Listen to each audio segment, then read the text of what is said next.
इस पर मुर्दा मांस का भोजन, बुद्धि न से सब शराब अपने देश से आप बिल्कुल हटा दीजिए अगर भारत की जनता को बचाना चाहते, और नहीं तो तुम्हारे हाथ में कुछ नहीं रहा है और ये दोष तुम्हारे पर लग जाएगा। क्यों? क्या सुराज प्री प्रजा दुखारी, स्वर्ण पवस नरक अधिकारी, जिसके राज में प्रजा दुखी है वो राजा नरक में जाएगा। आज इस सबसे बड़ा दुख, कोई व्यक्ति ऐसा नहीं जो दुखी ना हो, धनी मानी गरीब अमीर पढ़े लिखे अनपढ़ स्त्री पुरुष सब दुखी। अब ये नरक में जाने वाले तुम इनके साथ लग जाओगे, तुम कहाँ जाओगे? जहां वो जाएगा वहीं घसीट के तुमको ले जाएगा। इसलिए कितना बड़ा इशारा था मतदान का। आज तक पढ़े लिखे बुद्धिमान भी मतदान की कीमत नहीं समझाए। मत माने इच्छा, बुद्धि का दान। ये बताओ, शराब पीने वाले को दान दोगे आप? मांस खाने वाले को दान दोगे? चोरी करने वाले, व्यभिचार करने वाले, झूठ छल कपट बेईमानी धोखा देने वाले, वादा खिलाफी करने वाले को दान दोगे आप? फिर मतदान कहाँ किया? मतदान के बारे में नहीं सोच पाए। अरे मतदान कन्यादान बराबर होता है। जैसे अपनी कन्या, कहा तुम किसी शराबी कबाबी चोर लुटेरे को नहीं पकड़ाओगे, लेकिन मतदान के बारे में कुछ नहीं। कहाँ दिया है, किसको दिया है? और इसी का ये परिणाम है जो तुम भोग रहे हो, क्योंकि तुमने सलाह का दान दिया है। मतदान सलाह का दान है। और शास्त्रों ने इशारा किया था, अनुमंता विशास्ता निहन्ना कर विक्रियो संत करना चौफरना चकसे ध्यतका। सलाह देने वाला सबसे बड़ा पापी माना जाता, और तुमने सलाह का दान दिया है। एक दिन देते हो 5 साल मारे जाते, 5 साल परेशान रहते, और फिर भूल जाओगे, फिर एक दिन भूल करोगे, फिर मारे जाओ। ऐसे धीरे ये 70 साल तुम्हारी अज्ञानता के निकल गए और मार खाते खाते, और कुछ नहीं मिला। किसी ने कुछ दिया 70 साल की आजादी में, सिवाय बर्बादी के गागर पर किसी ने आपको अच्छी जगह लाके खड़ा नहीं किया है। आज परिणाम सब भोग रहे।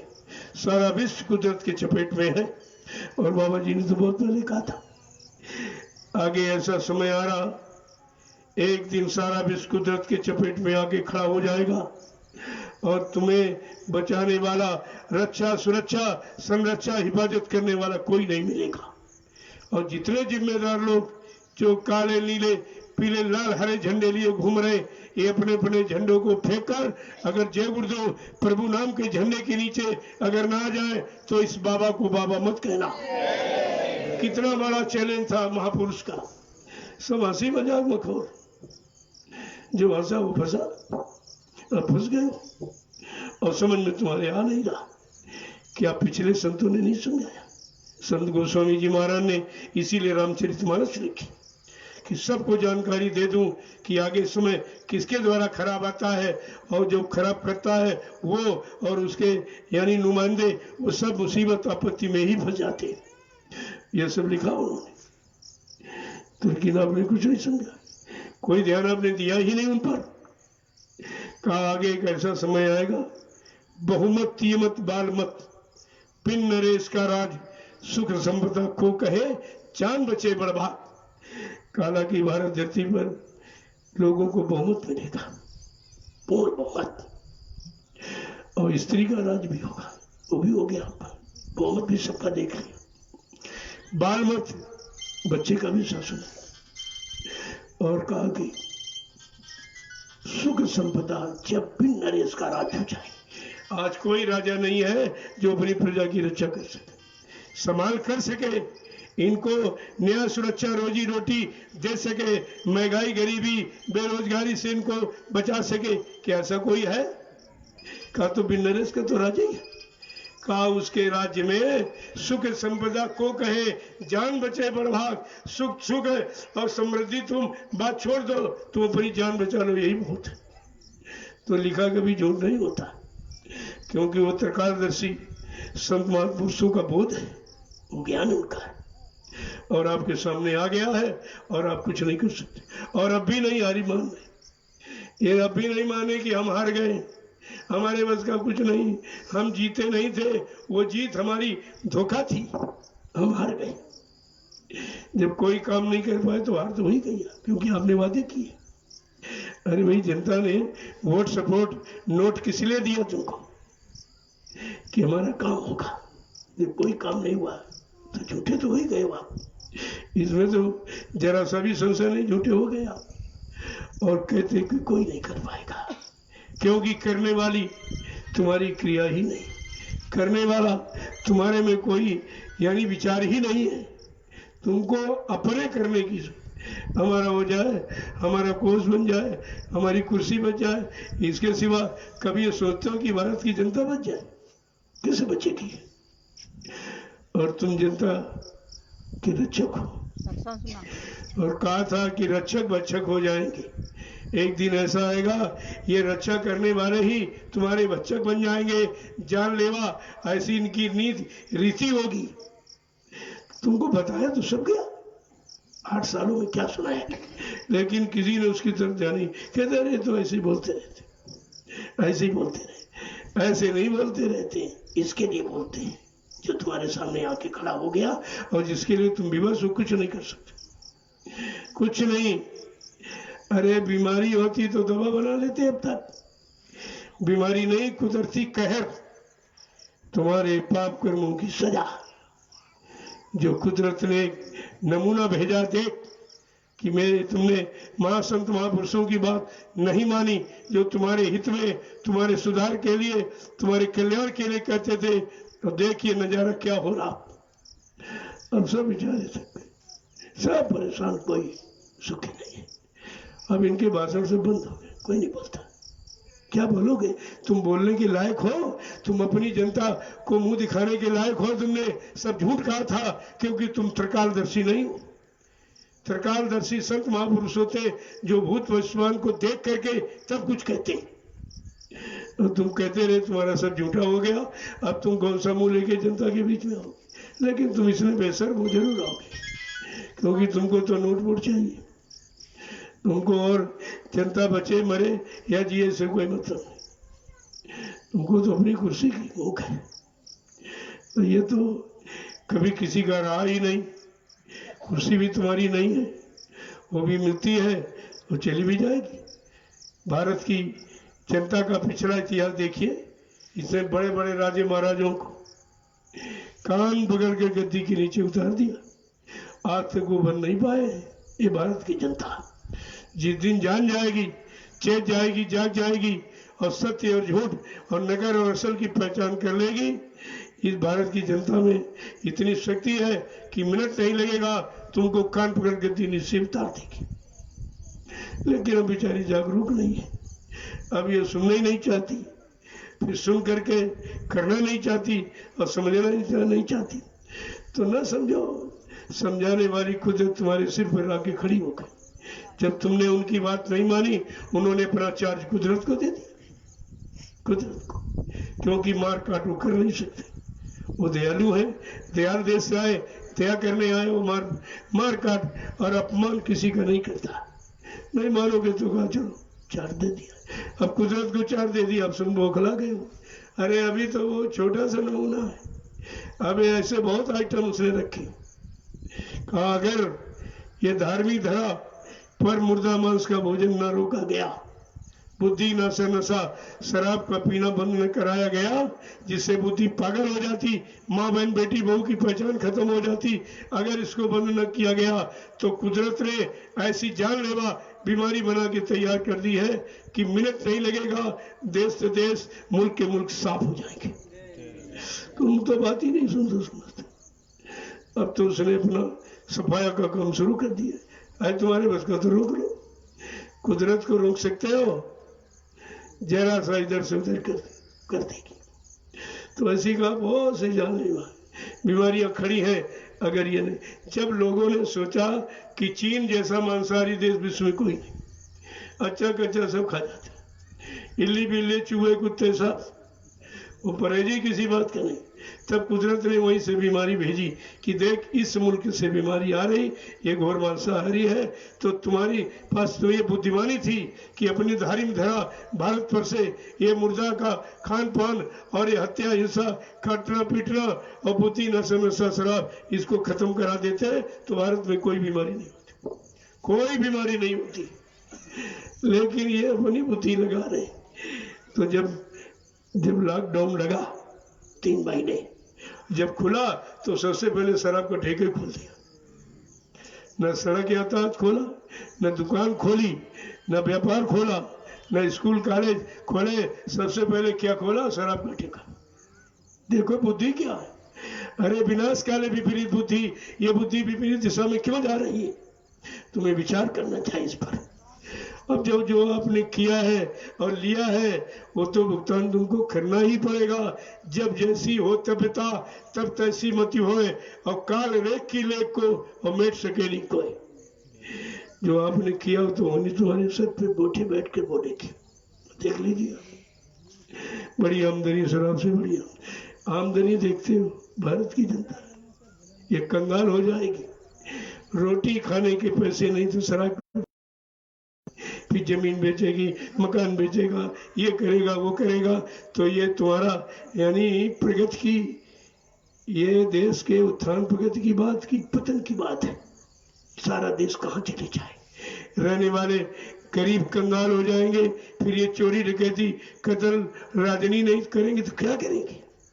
सब कुछ इंसान बर्दाश्त कर सकता है, लेकिन पेट की भूख बर्दाश्त नहीं कर सकता। भोजन तो करना पड़ेगा। एक करा होगा, 4 देखेंगे थोड़ी छीन लेंगे। छीना झपटी अगर अब ये फिर जो लगाने जा रहे थे, हमने कहा अगर तुमने कहीं 2-3 महीने का लगा दिया तो देश में मारकाट शुरू हो जाएगा, हिंसा। क्योंकि घर में कोई नहीं बैठेगा, घर में बैठेगा खाएगा क्या? अरे मजदूर जो रोज कमाता खाता है, चलो 3 महीने किसी तरह से उसने निकाल लिए, बेचारा कंगाल हो गया। अब अगर लगा दोगे तो घर में कोई नहीं बैठेगा और मारकाट हिंसा शुरू हो जाएगी। और ये भी तुम्हारे बस का नहीं कि रोक लो। तो तुमको तो सोच समझ के काम करना चाहिए। परमात्मा ने मानव बुद्धि दी है, आप उसका प्रयोग सदुपयोग क्यों नहीं करते हो? क्यों नहीं अच्छी सच्ची बात, क्यों उन्नति उत्थान प्रगति की बात नहीं सोचते हो? केवल भाषण ही भाषण। बाबा जी ने तो बहुत पहले कहा था, राजनीति लोगों से प्रार्थना किया। अरे महात्मा तो प्रार्थना ही करते और क्या करते, झगड़ा थोड़ी करते। प्रार्थना किया था कि मतलब राशन दो तब भाषण दो, नहीं तो अपना आसन दो। अगर बाबा जी की मौज हो गई तो बच्चों को सिंहासन दो, ये हो जाएगा सब। देखते जाइए आप। जय गुरुदेव, जय गुरुदेव, जय गुरुदेव, जय गुरुदेव। नाम किसका? जय गुरुदेव। नाम किसका? प्रभु का प्यारा नाम। जोर से बोले, सब मिल बोले, बोलना होगा। अभी से बोलो, दुख दर्द हरेंगे, सब कष्ट हरेंगे, सुख शांति भी देंगे। सबके दाता, सबके मालिक, प्रेम से बोले। नाम नहीं इंसान का, ये काम नहीं इंसान का। प्रेमियों, कितनी बड़ी जागरूकता है। ये काम प्रभु का, इंसान का नहीं है। तुम प्रभु तो नहीं हो, इंसान भी नहीं रह पाएगा। जब इंसानियत मानवता खत्म हो जाती है, उस पुतले को इंसान नहीं कहा जाता। हाँ, पुतला तो आदमी का है, लेकिन इंसान नहीं। इंसान का काल जब इंसानियत होगी और मानव काल जब मानवता होगी। ये तो चीज सब खत्म हो गई, तो आपको इस पर विचार करना चाहिए। अब आप चलिए अपनी अपनी सेवाओं में। देखो सबके सामने है ही नजारा, और संदेश भी आपको था। तुम आए और भगे, आए भगे क्या मिलेगा? यही भाग दौड़ पहले करते रहो, यहाँ करते आए कहते नहीं नहीं दर्शन हो जाए, मैं भी जाने वाली।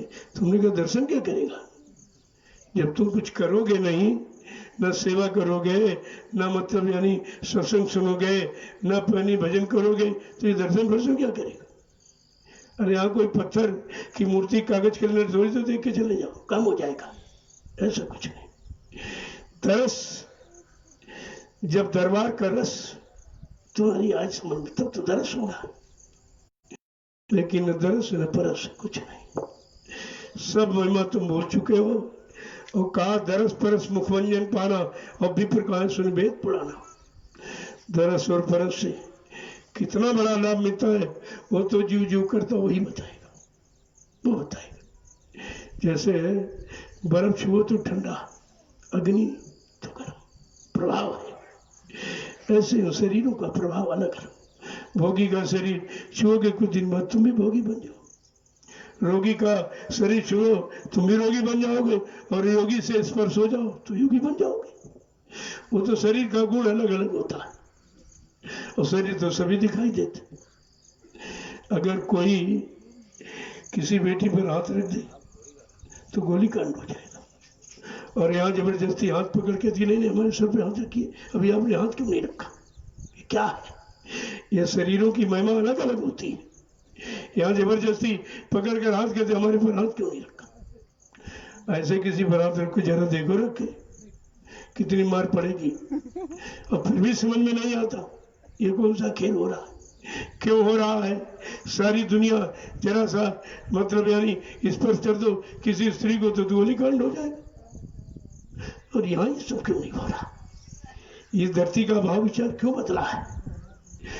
तो यहाँ पर बदलने वाला होगा तो बदल देगा, केवल सुनाने पढ़ाने और भाषण स्पीच करने वाला होगा तो कुछ नहीं करेगा, वो तो कराने वाला चाहिए। और आप सेवा भी कर रहे हो, लोग एहसास करें कि बड़ी थकावट तो आई एक दो दिन, लेकिन जब लगातार चलता रहा तो दर्द जाने लगा। हमने कहा दर्द तो चला जाएगा, ये दर्द की आए मर्द, ये दर्द की दवा सेवा, बीमारी की दवा सेवा, कंगाली गरीबी की दवा सेवा। एक तरह से नहीं, 3 बार कहो तो क्या निकलता, सेवा सेवा और सेवा। जिससे वो मिल जाए, जिस सेवा से वो मिल जाए वो असली सेवा है। लेकिन जब तक शरीर की सेवा नहीं करोगे तो तुम आत्मा सूरत की सेवा कैसे जान जाओगे, कैसे आप समझ में आ जाएगी सूरत ही। क्या सूरत की सेवा कभी किसी ने कही है? जीवात्मा की सेवा कोई जानता है? कुछ नहीं। जीवांत और जीवात्मा की सेवा है संत महापुरुषों के वचन पकड़कर और नाम की युक्ति लेकर के, और जीवात्मा को आगे बढ़ाओ। ये सूरत की सेवा वहीं से प्रारंभ हो जाती, उस सेवा से वो मालिक को प्राप्त कर लेती। सेवा, उस सेवा से वो मिल जाता। तो पहले यहाँ की गंदगी तो उतारो। कहा गंदगी उतारने का कोई दवा तो यहाँ नहीं। किसी से कहो भाई 1 करोड़ रुपए ले लो, ऐसी दवा दे दो कि हमारा पाप दूर हो जाए, अरे कहेगी ये क्या कहते भाई, ये यहाँ नहीं होता है।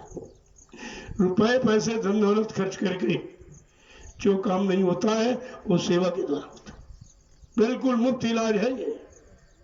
अब कहते हमारे पास समय नहीं, अभी बीमार हो जाओ महीनों पड़े रहोगे अस्पताल, तब समय निकलेगा। समय निकलेगा, पैसा भी निकल आएगा, तुम भी परेशान, परिवार भी परेशान। तो लेकिन ये बात इनकी समझ में आता नहीं। ये जल्दबाजी में यहाँ कुछ लेने हमें कुछ नहीं मिलेगा, ये जल्दबाजी का सौदा यहाँ है ही नहीं।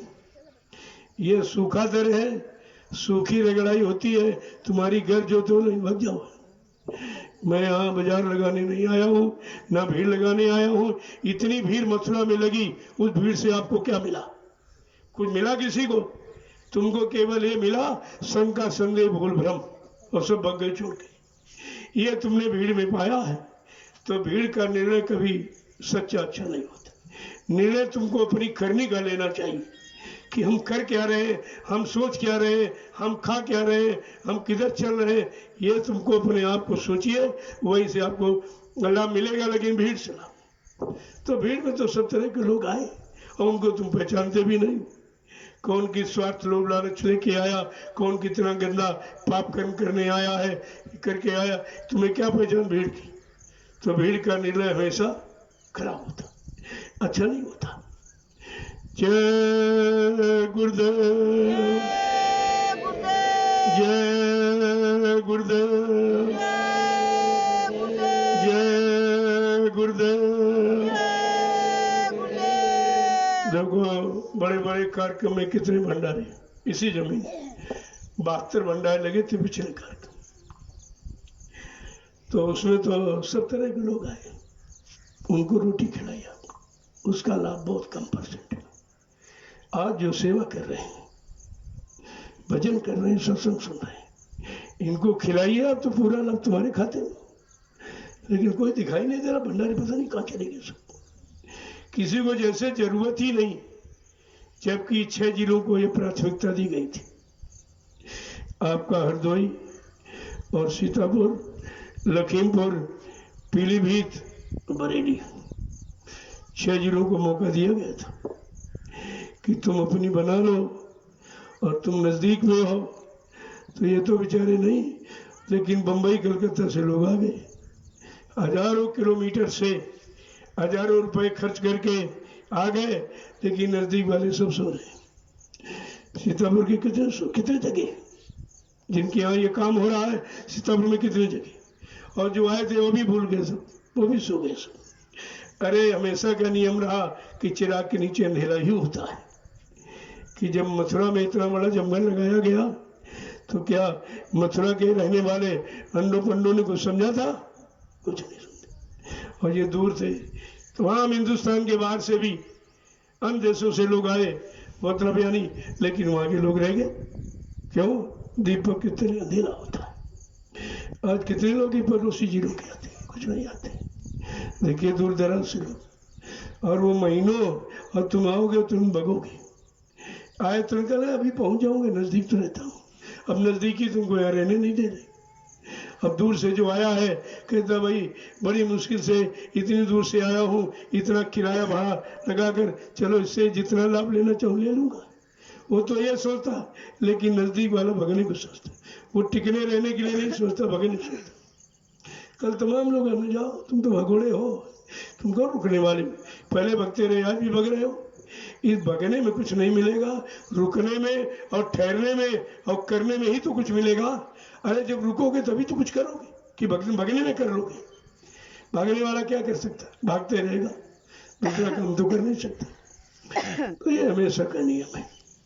मैंने कई बार कहा भाई बड़ा सौभाग्य सीतापुर जिले का, जहाँ पर ये परमार्थी सेवा, परमार्थी का प्रारंभ हो रहा, जो हिंदुस्तान के विश्व में कहीं नहीं।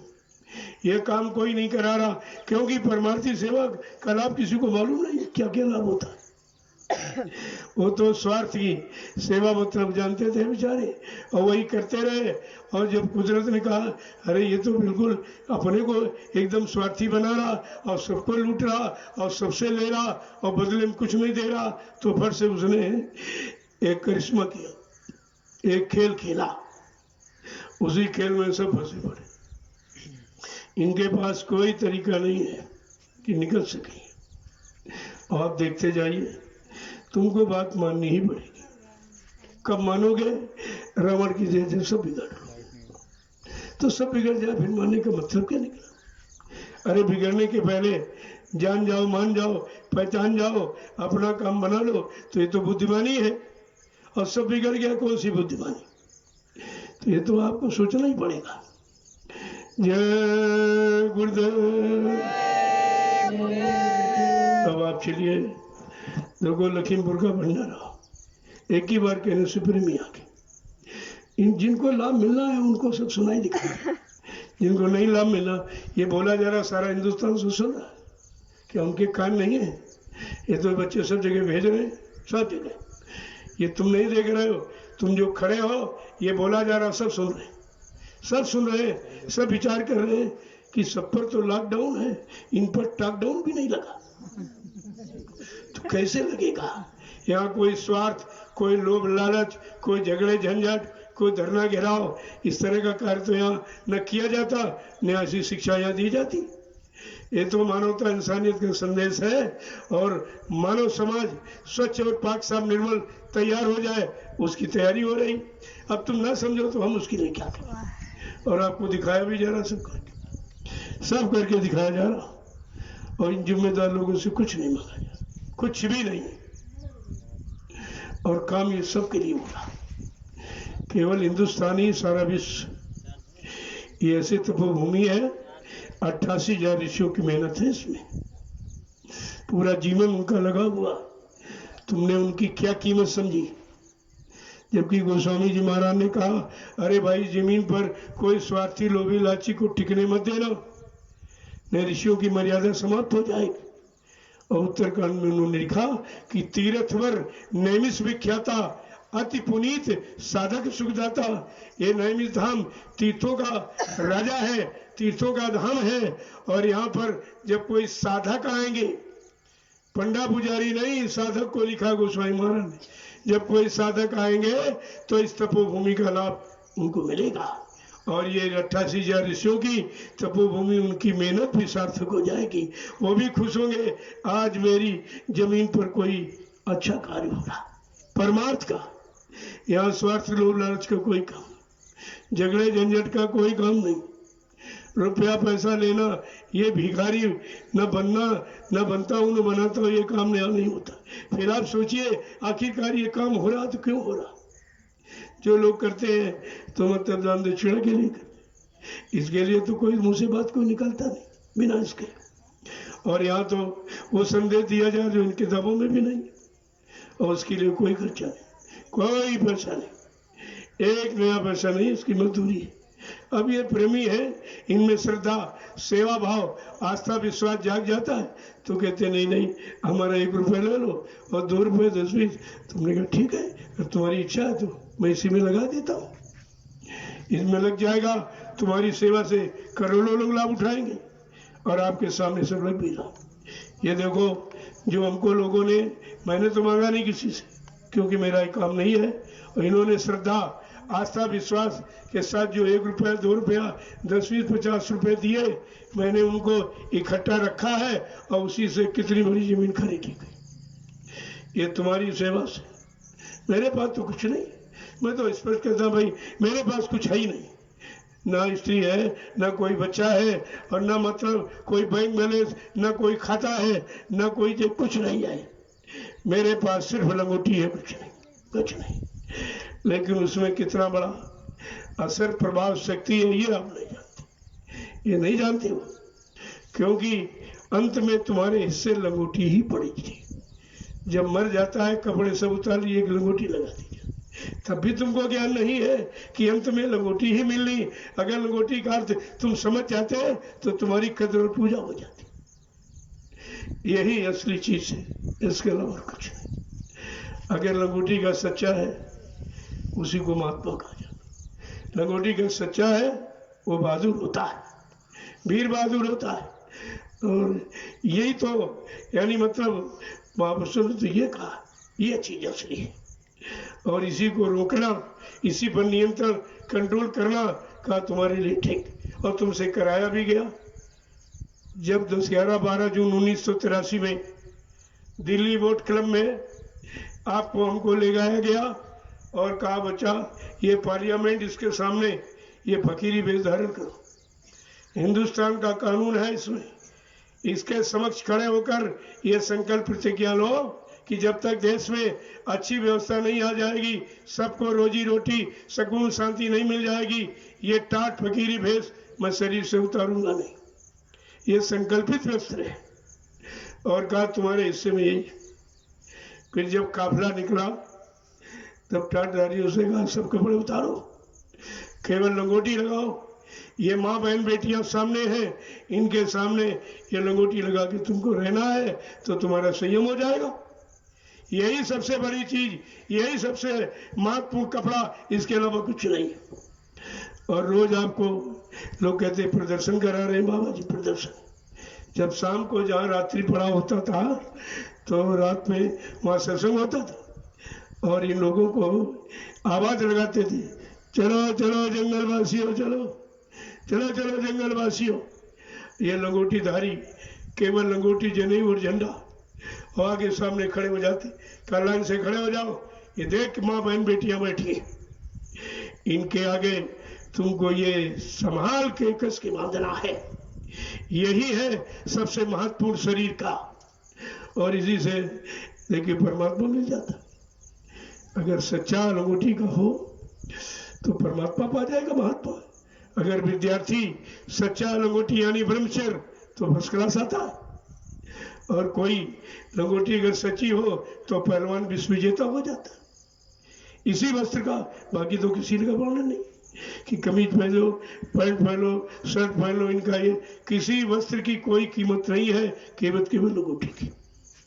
और आपको वो काफिले में दिखाया भी गया, प्रमाण भी दिया गया, तो उसको वो लोग प्रदर्शन समझते थे कि बाबा जी प्रदर्शन कर रहे। प्रदर्शन नहीं है, आत्मदर्शन है, और आगे आने वाले समय की परिवर्तन की निशानी भूमिका है। और ये बता दिया कि बच्चा तुम्हारे हिस्से में लंगोटी ही है, बाकी जो कपड़े पहने सब कर्ज में पहने, कर्ज में। जो बच्चा माँ के पेट में अभी नहीं आया, जिस दिन पैदा होगा तो 5,525 रुपए का कर्जदार बन के जन्म लेगा। अब आप सोचिए, जब 5,525 रुपए का कर्ज लेके पैदा हुआ तो कर्ज में जिएगा और कर्ज मर जाएगा, कर्जा छोड़ के चला जाएगा। ये कितना बड़ा कर्जा लाद दिया गया, और किसी ने बताया। अरे भाई, जैसे परिवार में कोई मालिक हो, मुखिया, तो परिवार अगर गरीब हो जाए, परेशानियों में, तो बैठा के मीटिंग करता कि भाई ये बताओ कि पड़ोसी महाजन से कर्जा ले ले, आप लोग मिलकर ये कर्जे की अदायगी कर देंगे। इतना यानी मेहनत परिश्रम अतिरिक्त करके कि कर्जा अदा हो जाए और तुम्हारा परिवार चलता रहे। क्या ऐसा काम आप करोगे जब परिवार के लोग यानी सलाह देते तब मालिक लेता? क्या ये जिम्मेदार लोगों ने जो विदेशियों से कर्जा लिया है, क्या भारत की जनता से पूछा गया और बताया भी नहीं गया कितना कर्जा इतना लाद दिया है, और तुम अभी तक कुछ नहीं समझ पाए हो? ये कोई बताएगा क्यों? चोर चोर मौसे थे भाई, वो क्यों बताएंगे भाई? वो क्यों बता देंगे आपको? तुमको जानकारी लेनी चाहिए। जब प्रजातंत्र है, प्रजा का ढांचा, प्रजा की व्यवस्था है, तो प्रजा को इतना जागरूक होना चाहिए कि हर बात को पूछना चाहिए कि बगैर हम लोगों की सलाह लिए आप कोई काम नहीं करोगे, क्योंकि हमारी स्थिति परिस्थिति के अनुसार करो। अब ये नहीं पूछा कि बेरोजगारी तो दे दी और महंगाई बढ़ा दी और टैक्स लगा दिए और कहते हैं कि भाई नहीं नहीं नहीं आप लोग ये सब दीजिए। कहाँ से देखा? जब बेरोजगार है, बच्चा कोई लगा नहीं, नौकरी कहीं है नहीं, व्यापार में कोई तरक्की नहीं, इतना मतलब उसमें भी बंधन लगा दिया, इतनी जीएसटी लगा दी, तो बताओ ये नहीं तुम कहते हो भाई हम कैसे दे पाएंगे? अगर तुम्हारे पास संगठन होता तो ये ले सकते हैं, लेकिन संगठन कैसे करो? जनता सब दलालों के बीच फंसी हुई है, दलालों के बीच। और राजा तक नहीं पहुंच पाती और दलाल पहुंचने भी होते नहीं थे। तुमको अपने तक सीमित रहते, हम तुम्हारा ये काम करा देंगे, हम ये करा देंगे, इतना पैसा और इतनी मजदूरी और इतनी घूस रिश्वत। अरे तुमको कहना चाहिए हमने तुमको वोट नहीं दिया, हमने जिसको राजा बनाया है अपना नोट वोट सपोर्ट देकर मैं उससे पूछूंगा, लेकिन वो क्षमता नहीं तुम्हारी। अगर बताई जाए कहते आलोचना करते हैं, यानी सत्य को कथन को आलोचना कहते हैं, और झूठ कहो कहते सत्य कह रहे। अरे यही तो कलयुग है, झूठे लेना झूठे देना, झूठे भोजन झूठ चलेना। कहा गोस्वामी महाराज ने कहा अरे कलयुग में सब झूठा ही और झूठ की राजनीति खड़ी कर दी जाएगी, और झूठ में कभी सत्य होता नहीं, और सत्य नहीं तो शांति होती नहीं, सबको नहीं मिलेगा। तो ये तो विचार आपको करना चाहिए।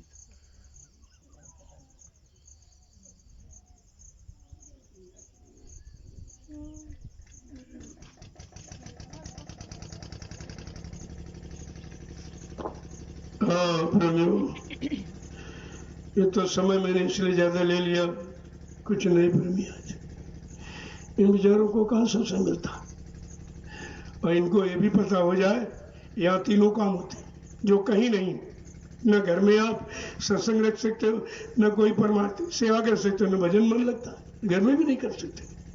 दुकान मकान यानी नौकरी धंधा, ये किसी में तीनों काम नहीं कर सकते, और यहाँ पर आपको तीनों काम हो। ये भी तो इशारा है कि तीनों काम कहाँ होंगे और इनका लाभ हमको कहाँ मिलेगा और कैसे मिलेगा, जानकारी आपको दी जाए।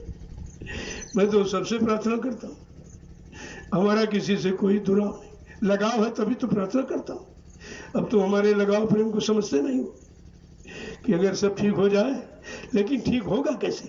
ठीक करने का तुम भी वादा करते हो, सगुन शांति लाने का तुम भी वादा करते हो, नया सुरक्षा देने का तुम भी वादा करते हो, लेकिन वादा खिलाफी क्यों कर रहे हो? क्यों नहीं कर पा रहे हो? जब तुम्हारे पास क्षमता नहीं है तो भारत की जनता को तुम शक्तिमान और क्षमताशील कैसे बना पाओगे? कैसे आप बना पाओगे?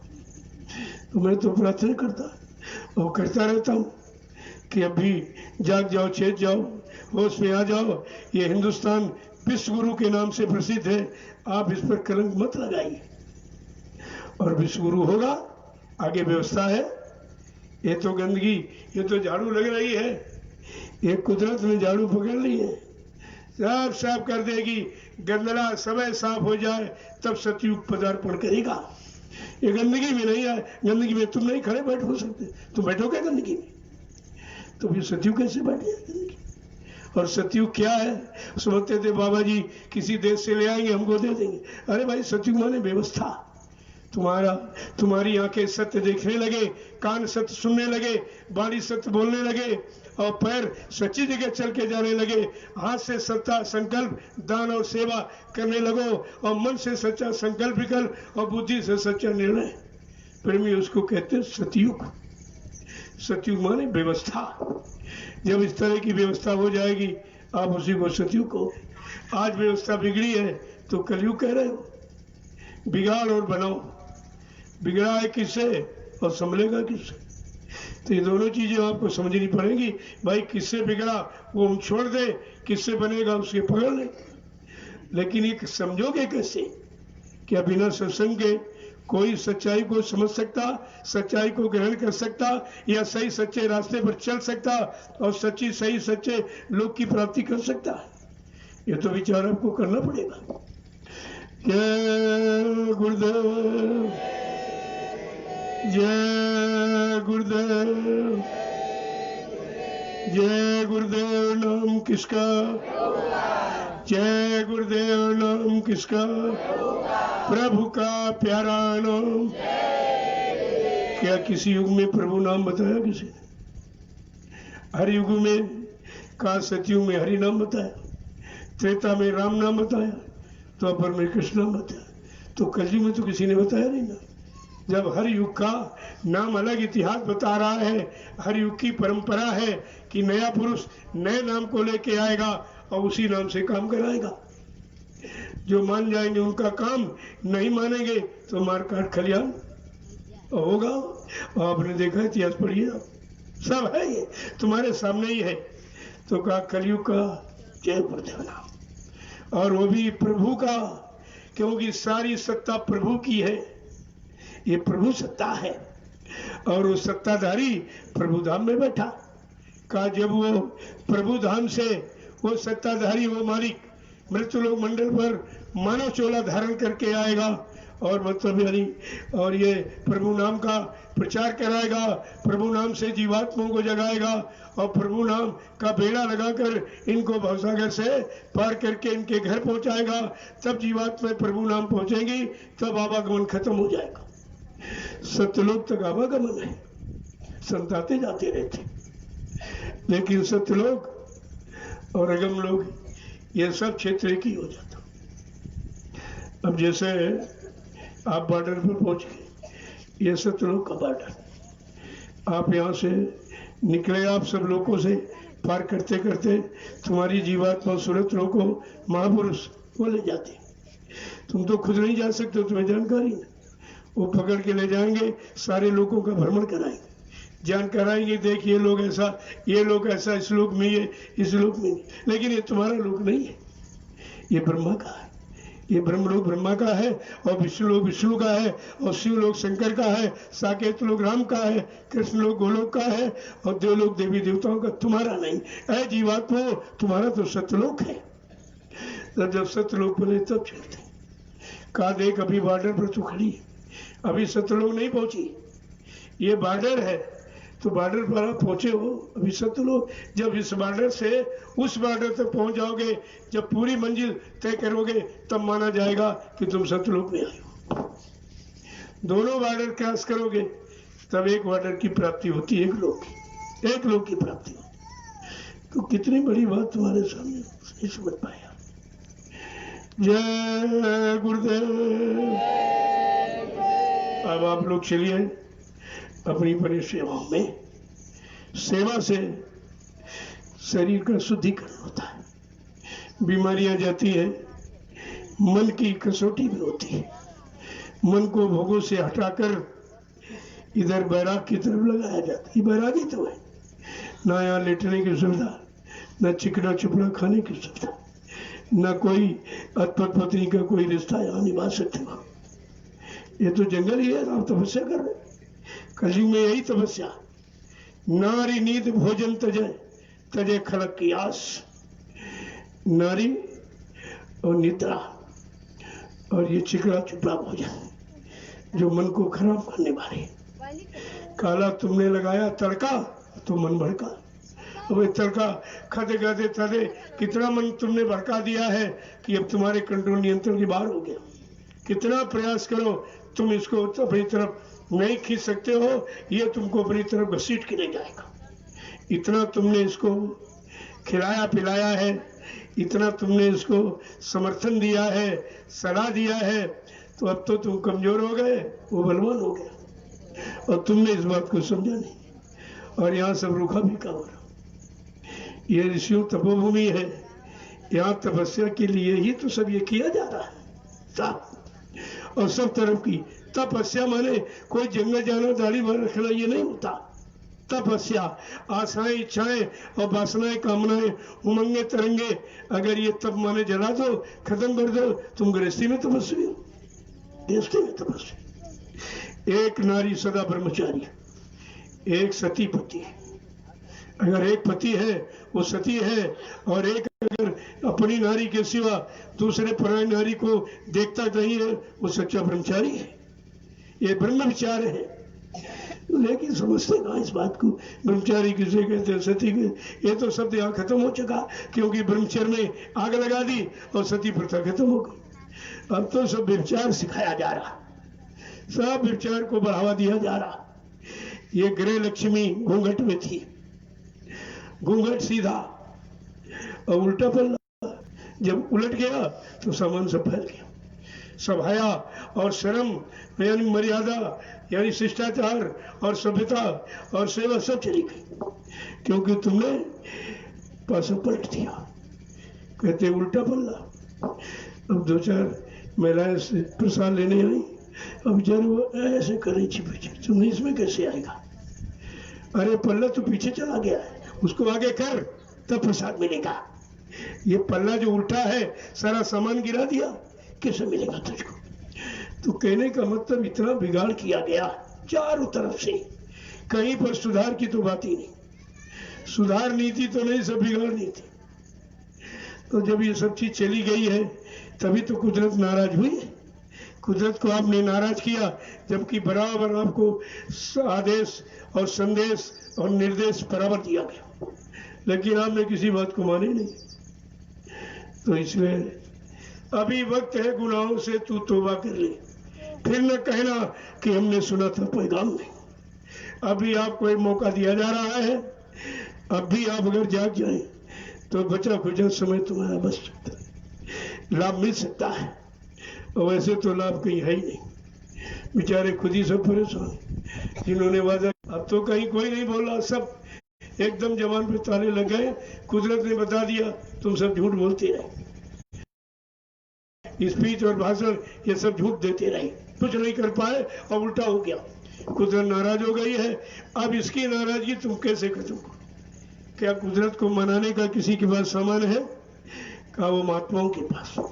महात्माओं का सीधा संबंध कुदरत से होता है, वो महान आत्माएं। ये दाढ़ीवाल लाल पीला कपड़ा जात बिरादरी महात्मा थोड़ी होती, वो महान आत्मा है जिसने अपनी आत्मा को जगा लिया, परमात्मा से मिला लिया।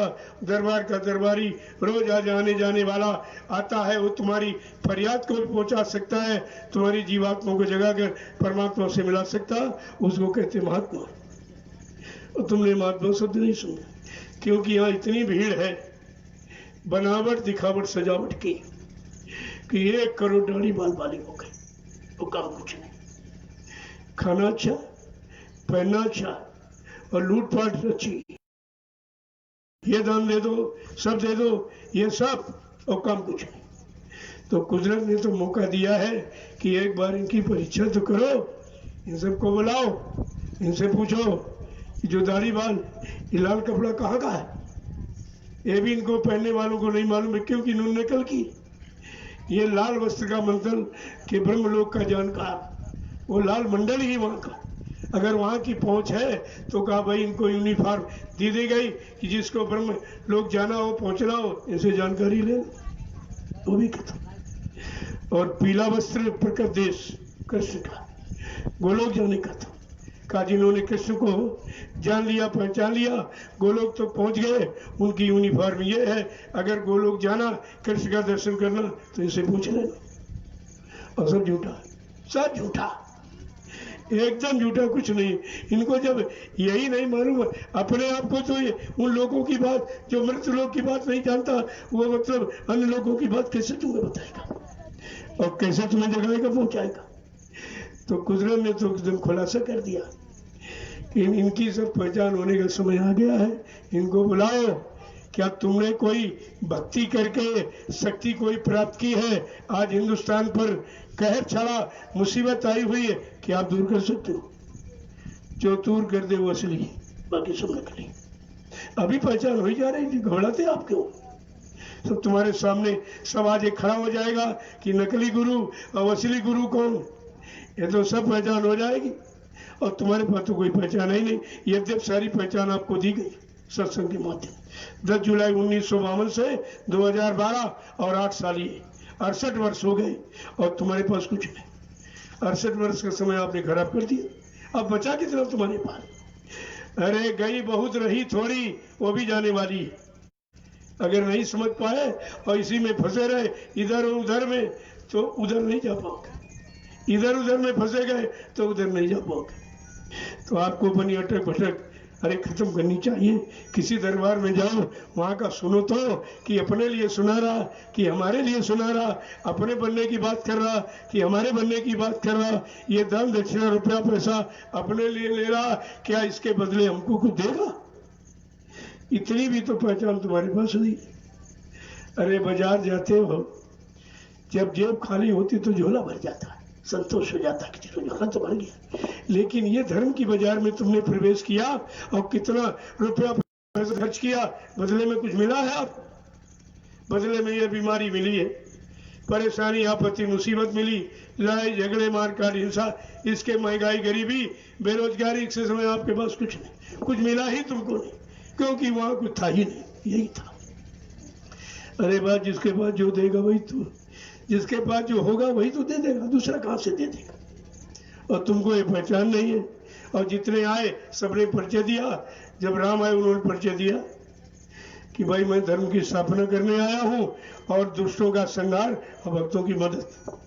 कहा जीवात्मा? कहना ये काम मेरा नहीं है, जीवात्मा के विषय संत महापुरुषों का, मेरा नहीं है। मैं काल शक्ति हूँ, काल देश की सारी व्यवस्था को ठीक करने आया हूँ, मर्यादा को कायम करने आया हूँ। पहले तो सुनाऊंगा और समझाऊंगा, नहीं मानेंगे तो मार काट खलियान कर दूंगा। और वही हुआ। सब शक्तियों ने अपना परिचय दिया कि मैं क्या करने आया। और सम्राट महापुरुष ने परिचय दिया, तब क्यों भूल गए? उन्होंने परिचय क्या दिया कि हम आए वही देश से जहां तुम्हारा धाम, तुम सबको घर पहुंचाना एक हमारा काम। फिर आप भूल कैसे गए? कहा मेरा एक ही काम है कि जीवात्मा जगह परमात्मा से मिले, अपने घर जाए। कहा ये राजपाट, धन दौलत, ये मान सम्मान, दान दक्षिणा मेरा विषय नहीं है, न मैं ये करता हूँ, मेरा काम ही नहीं है। कोई बता दे हिंदुस्तान में मैंने किसी से कभी 1 रुपया मांगा? ये काम मैं नहीं करता हूँ। और यहाँ भी कुछ नहीं। अब ये प्रेमी जो श्रद्धा में इसलिए देते कि हमारा सही जगह लग जाएगा, तो आपने श्रद्धा में दिया तो हमने आपका लगा दिया, जमीन देख लीजिए, तुम्हारे सामने तुम्हारी सेवा लगी हुई है। जो आपने दर्शन में 1 रुपया, 2 रुपया, 10, 20, 50 रुपए दिए, मैंने उसको संभाल के रखा है, क्यों? मेरे पास कोई खर्चा नहीं, कोई खर्चा, एक नहीं पैसा भी खर्चा। फल फूल मेवा में खाता नहीं, ये काम नहीं है। घी तेज तला में भोजन करता नहीं। कपड़े आपने दिए तो पहन लिए, ये आप ही का दिया। 1 रोटी दोपहर, 1 शाम, वही आप देते हो। कभी एक ही टाइम, कभी वो भी नहीं करता। जब इच्छा हुई, जरूरत इसको, तो इसमें वो चीज डाल दी गई। तो आपको तो ये सोचना चाहिए, यह सब कुछ यहाँ नहीं होता। अब लोग समझ गए सब कि हमारी तो एक एक पाई, क्योंकि तुम नहीं लगा सकते थे, कहाँ लगाते भाई, 1 रुपए से काम थोड़ी होगा। लेकिन 1 लाख लोग जुड़ गए, 1-1 रुपए तो 1 लाख दे दिया, उसी से काम हो गया। तो हमको फिर मांगने की क्या जरूरत, क्योंकि मेरे तो कोई भी बच्चा है नहीं, मेरा कोई बैंक बैलेंस खाता नहीं, एकदम खुली किताब हिंदुस्तान। तमाम मीडिया पत्रकारों ने बड़ी मेहनत की, बड़ी जान भी, हमने कुछ नहीं मिलेगा, यहाँ कुछ है नहीं, यहाँ लंगोटी की सिवा कुछ नहीं है। ये कपड़े प्रेमियों दिए और उतार दूंगा तो कुछ से लंगोटी रह जाएगी, कुछ नहीं, बस यही मेरे पास, और यही हमारी है, और हमारा असली धन यही है। अब तुम उस बात को नहीं सोच सकते, असली धन है, असली शक्ति केंद्र है, इसके अलावा शरीर में कहीं शक्ति नहीं है, और तुम शक्ति को समेट के रख ही नहीं पाते। भाई आंख से देखा और ले आए, और कान से सुना तो खरीद लिया, और पैरों से चल के गए, और हाथों से, ये सब तो तुम्हारा सहयोग कर रहे। एक ऐसी इंद्री है जो निकाल बाहर कर देती, कुछ नहीं। इसी को संभाल के रखने की जरूरत है। तभी का बच्चा घर गृहस्थी परिवार में रहना, लेकिन संयम में रहना। तन जारो इंद्री बांधो, ये सिखाया है। जो शरीर को जला रहा, खत्म कर रहा, इस इंद्री को बांध के रखो, ये शक्ति केंद्र है। अगर इसको आपने संयमित करना सीख लिया तो परमात्मा प्राप्ति बहुत सुलभ हो जाएगी। लेकिन ये है ही नहीं कुछ, ये तुम मानते ही नहीं हो, तो यहाँ तो जबरदस्ती कराया जा रहा। मैं जबरदस्ती आपको यहाँ रखे हूँ, अभी नहीं जाओगे, 15 दिन बाद चले जाए, फिर नहीं, अभी 15 दिन बाद, धीरे धीरे तुमको 1 साल, 2 साल, 3 साल और 6 साल अगर रह गए, तुम्हारा वासनाओं से मन हट जाएगा। लेकिन तुम धीरे धीरे, एक बारी करो तुम टूट जाओगे। देखो जबरदस्ती करा, मैं यहाँ से जाने नहीं देता, अभी आप रहिए। जिसको देख लिया जाता है कि वहाँ जाके बिगड़ जाएगा, बर्बाद हो जाएगा, उससे यही कहता हूँ अभी रुक जाओ, थोड़ा 10 दिन रुक जाओ सेवा कर, 5 दिन रुक जाओ सेवा, क्योंकि तुम जहाँ बिगड़े हो वहीं जाओगे तो फिर बिगड़ जाओ। वो बिगड़ने की जगह है, जैसे आंख से देखा और स्वभाव बन जाएगा आपको, स्वभाव। जैसे परिवार में माँ है, बहन है, बेटी बहू है, क्या उसको देख के तुम्हारा मन नहीं खराब होता? अपनी औरत को देख के मन क्यों खराब होता? वो भी तो नारी है, ये भी नारियां हैं, लेकिन उससे आपने संबंध शुरू से गलत ही बनाया, उसी दृष्टि में देखा है और उसी का प्रयोग किया है, इसलिए उसको देखते तुरंत वासना जाग जाती। तो आपको धीरे धीरे वहां से हटाया जा रहा। यहाँ 10 दिन रहो, 15 दिन रहो, 1 महीने रहो, 1 साल रह दो, अगर 6 साल तुम रह गए तो पक्का वादा है फिर आपको कोई हिला नहीं सकता। लेकिन धीरे धीरे रे मना धीरे सब कुछ। माली सींचे 100 गुना लेके रहते आए फल, कि तुम 100 घड़ा डालो, नहीं आज हम फल ले लेंगे तो वो सड़ जाएगा, पौधा ही खत्म हो जाएगा। तो कहा धीरे धीरे, जैसे बिगाड़ा है वैसे संभालो, और जहाँ से बिगाड़ा और जिससे बिगाड़ा वैसे संभलो। यही गोस्वामी महाराज ने कहा, मैं स्त्री से बिगड़ा था और स्त्री को कहा कि तू तेरिया मेरी ज्ञान की माता, तूने ज्ञान दियो। गोस्वामी दास भजे भगवाने जा तेरिया तेरी सेज न चढ़ोगे, ये संकल्प है। आज तुम्हारे रिश्ता पति पत्नी का खत्म हो गया, मैं तुम्हारी सेव सैया पर कभी कदम नहीं रखूंगा, तुम हमारी ज्ञान की माता हो गई, माँ मान लिया। ये माँ बहन बेटी यही रिश्ता तुम्हें बनाता है, और इसके अतिरिक्त कोई रिश्ता जो तो खत्म हो जाओ, खराब कर देगा।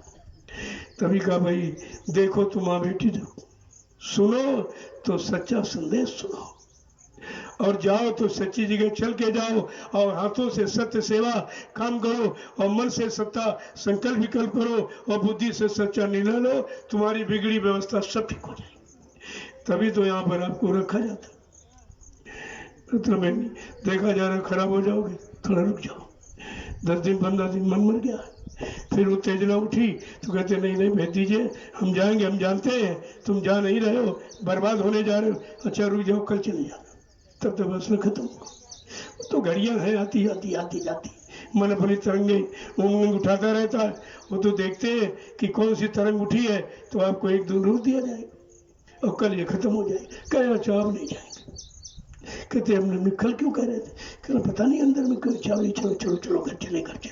हमने जिस घर में इतने दिन रहे हो तभी तुमने उसकी महिमा नहीं समझी, कि हाँ हमने क्या किया रहकर, कोई अच्छा काम किया, कोई अच्छा खान पान किया, कोई अच्छे विचार कभी आए तो जरा सा अच्छी जगह आके देखा, शायद तुम्हारा कल्याण ही हो जाए।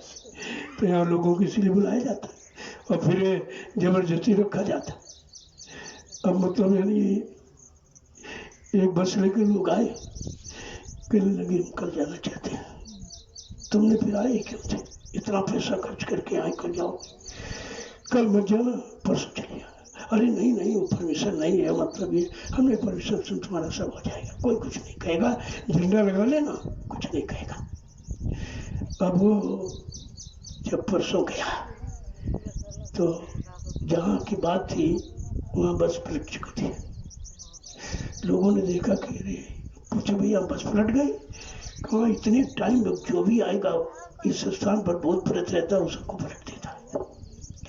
आप तो जानते नहीं कहाँ पर भूत बैठा है, तो आपको रोक दिया जाता। नहीं बस पलट देगा, बस तो नुकसान हो जाएगा आपका।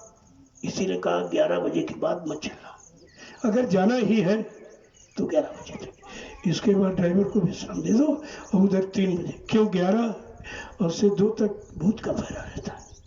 उस समय भूत विचरते हैं, घूमते हैं, और उनके बीच में पड़ गए तो वो चाहे बस हो चाहे ट्रेन हवाई जहाज तक बदल देता, तो आपको मना किया जाता।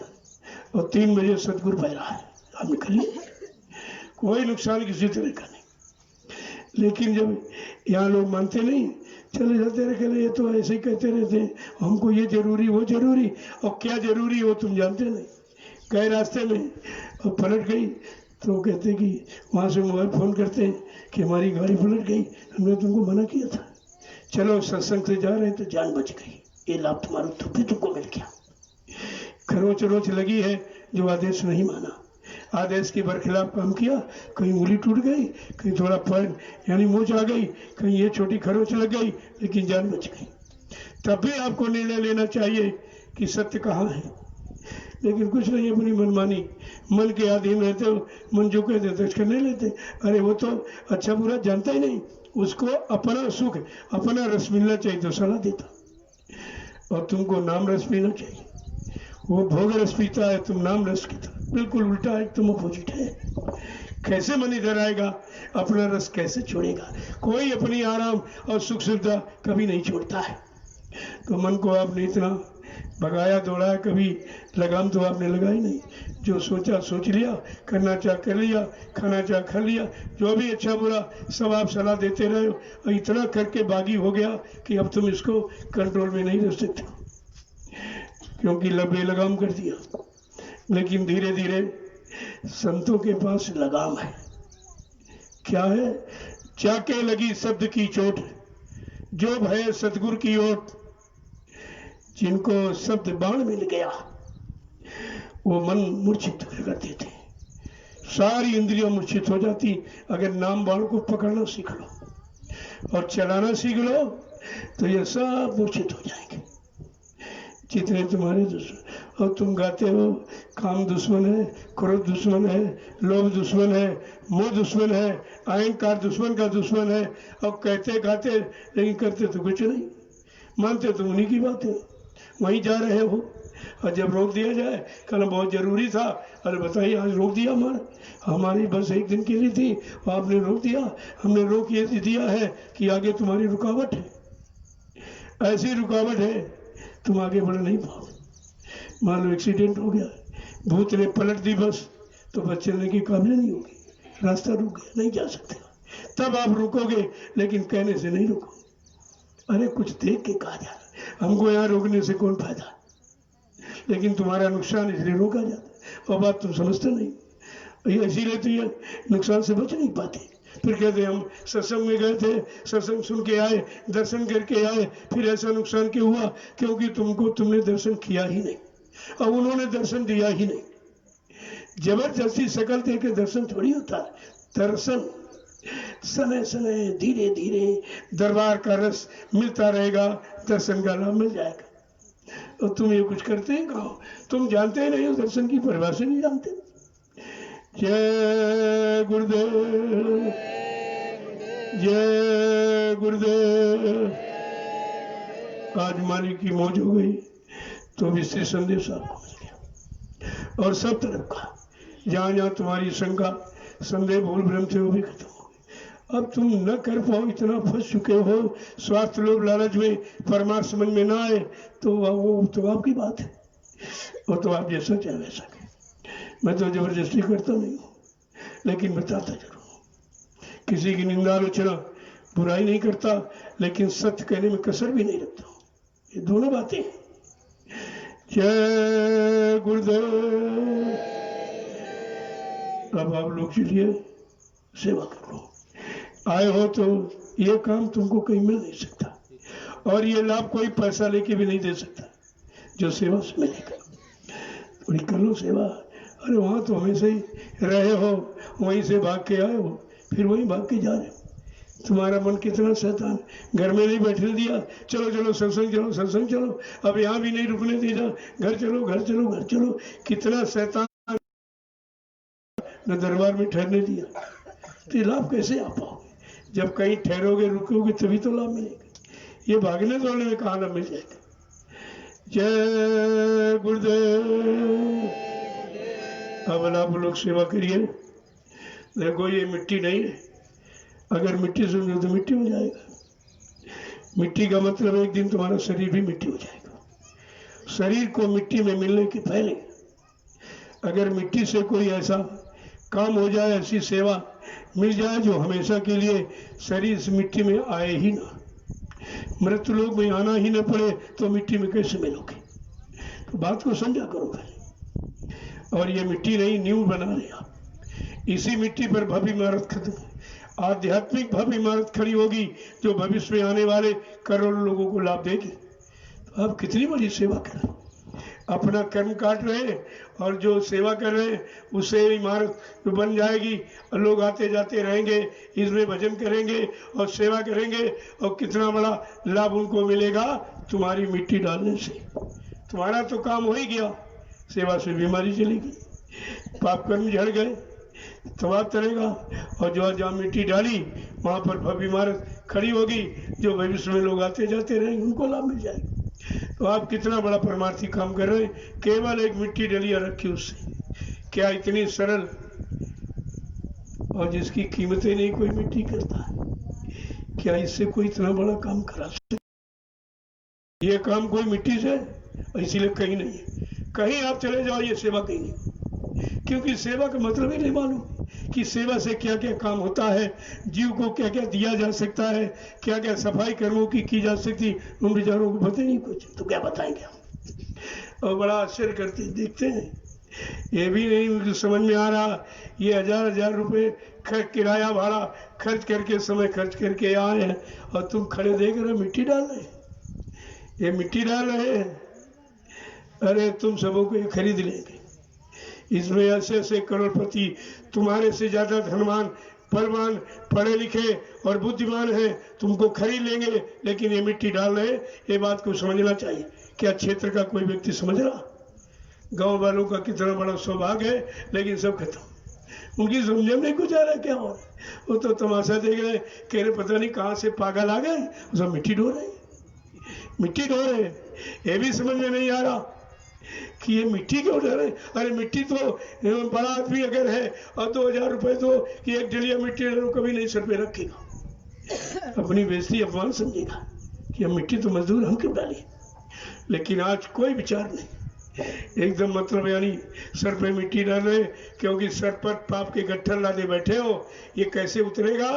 जब सेवा का भाव होगा, और सेवा कराने वाला जब तुम्हारे सिर पर सेवा का भार रखवा देगा, तो सेवा ही तुमको पाक साफ निर्मल पवित्र कर देगी।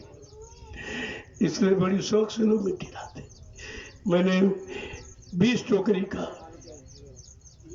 ये व्यवस्था रखी है कि 20 टोकरी डालो। अब ये है जैसी जिसमें क्षमता है, तो कोशिश यही करेगा। इससे क्या होगा?